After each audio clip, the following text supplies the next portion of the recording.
Luz Valdés, soy de Irapuato, Guanajuato, pero pues hoy estamos en San Gabriel, Pénjamo. San Gabriel es el corazón de mi familia y es donde está todo lo que nos representa y lo que nos hace sentir parte de algo. Aquí es donde nacieron mis tíos, mis abuelos, y donde pasé la mayor parte de mis fines de semana en mi infancia y adolescencia, y todavía hasta la fecha sigo viniendo. Mi familia se fue de aquí en los 70s porque no tenían dinero y se fueron a la ciudad para buscar un futuro mejor. Yo crecí en una de las colonias más populares de Irapuato. Cuando creces en un lugar así, no ves como mucho más allá. A mi mamá y a mi papá siempre les gustó viajar. Mis papás estaban enfocados en que conociéramos México y las partes más escondidas, donde más riqueza cultural hay. Y que eso fue gran parte de lo que tuvo que ver con que yo me empezara a relacionar con artesanos, porque en cada lugar que iba conocía a una señora, un señor que me hablaba. Me empezaban a contar toda su vida. Y como íbamos muchos, pues mis papás tampoco desconfiaban mucho. Así llegué a ir a casas de muchas personas, muy niña, de que nos invitaban a comer y conocí cómo se hacían las artesanías. Me llamaba la atención la historia de las personas.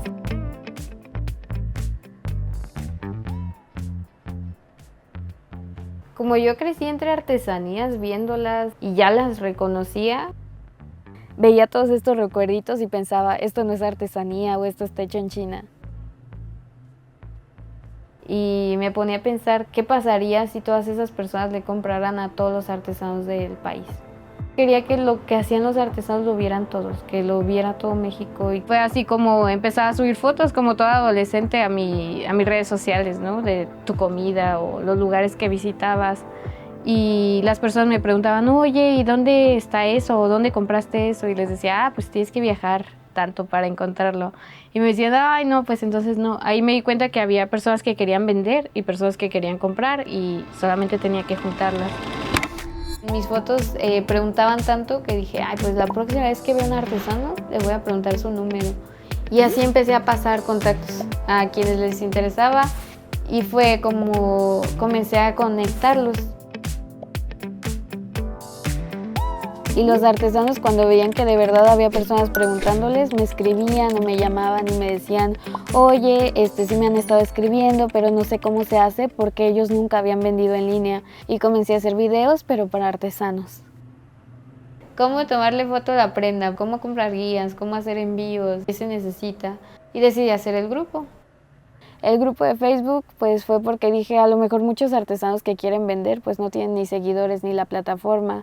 Y si yo hago un grupo de venta pues, y se unen las personas y que quieran comprar, va a ser como si todos estos artesanos tuvieran ese número de seguidores.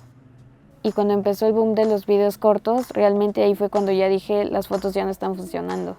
Ya no tienen el mismo alcance y las personas ya no ven fotos, ya no dan like a las fotos, entonces tengo que saltar a hacer videos.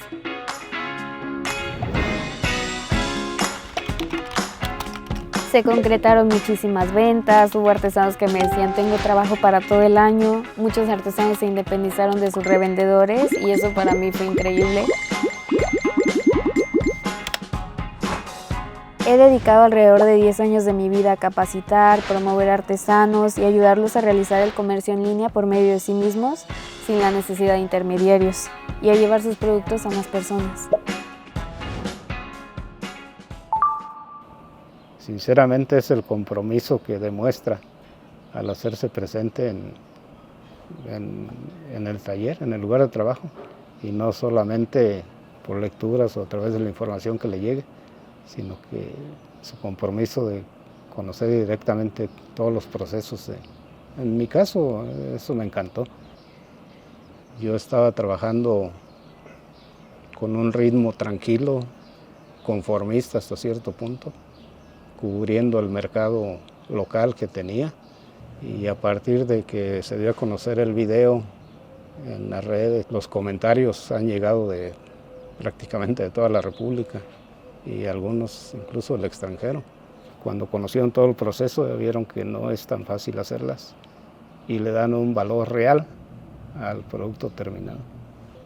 Y a raíz de los comentarios también han llegado pedidos que gracias a Dios estoy trabajando. Si esto crece, a mí me daría mucho gusto porque voy a poder apoyar a gente de aquí de Dolores también dándole trabajo. Y por lo pronto ya tengo 2 personas conmigo para poder cumplir los pedidos que me llegaron y que yo solo no los hubiera podido cumplir. Pues en primera nunca me había tocado, ¿no?, ver que alguien se acercara, que yo supiera que hacen contenido. Pues ella venía caminando así toda asombrada, como la mayoría de las personas que disfrutan una exposición artesanal. Entonces ahí cuando llega ahí con nosotros, me dijo, me llevo esto. Y le dije, ¿tú eres Luz Valdés? Dice, sí, maestro, pues yo también la sigo. Y ella, al contrario de sentirse como imponente o así, ella bien humilde, bien tranquila. Sí, pues yo también veo su trabajo, nos gusta mucho su trabajo. Es muy diferente una figura pública que está esperando recibir atención y todas las palmas, y al contrario, ella con los artesanos es diferente. Ella llega aplaudiendo tu trabajo, llega admirando tu trabajo y consumiéndolo.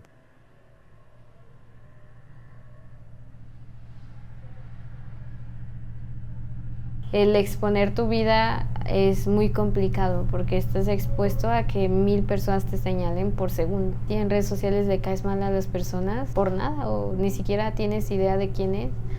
Y el odio crece todos los días. En cuanto más creces, más crece el odio también. Y pues mi trabajo afecta a muchas personas que se han aprovechado de los artesanos mucho tiempo. Una marca que se llama Hijos del Maíz, que compra un rebozo a una artesana, entonces que van a intervenir la pieza porque la van a llevar a la Semana de la Moda en Milán y la chingada. Y Luz, que se autopercibe como promotora cultural y también como prieta, fue muy insistente en que no estaban visibilizando el trabajo de la artesana. Más allá de la egolatría de Luz, que ella no tenía nada que ver con la historia. Insisto en que está hablando de un daño que no existió. Me he metido en muchos problemas por eso, porque siempre les pido que se cuestionen. ¿Y quién lo hizo? Antes a nadie le importaba. Era hecho por artesanos y con eso bastaba. Ahora yo he puesto sobre la mesa, ¿pero quién? ¿Y de dónde es? Y es lo que más me ha provocado odio. Yo digo, no pasa nada, mientras los artesanos estén conmigo, pues no me importa. Y eso me hace muy feliz. El todos los días recibir mensajes de algún artesano, de cómo le está yendo de bien, de cómo cambió su vida, a mí me hace sentir que mi vida ha tenido sentido y que he hecho las cosas bien. Yo creo que lo más bonito que me ha tocado es que cada vez hay más niños que cuando les pregunto ¿qué quieres ser de grande? Me dicen artesano o me dicen promotor cultural, y eso a mí me mueve porque realmente va a haber promotores culturales dentro de las comunidades y de las comunidades hacia afuera, que yo creo que es el contenido más bonito, y no por menospreciar mi trabajo, pero yo siempre les digo, tú vas a hacer mejor contenido que yo porque tú sí perteneces, porque es tu identidad. Y cuando los propios artesanos empiezan a mostrar eso, yo creo que todo cambia y empezamos a entender más las diferentes formas de vida de nuestro país. Hay una frase que alguna vez vi que decía, también de este lado hay sueños. La respuesta no es ir a lugares más bonitos o ir a lugares donde haya más oportunidades, sino aprender a crearlas en donde estamos. Y sobre todo, darle esperanza, yo creo que a tu comunidad es lo mejor.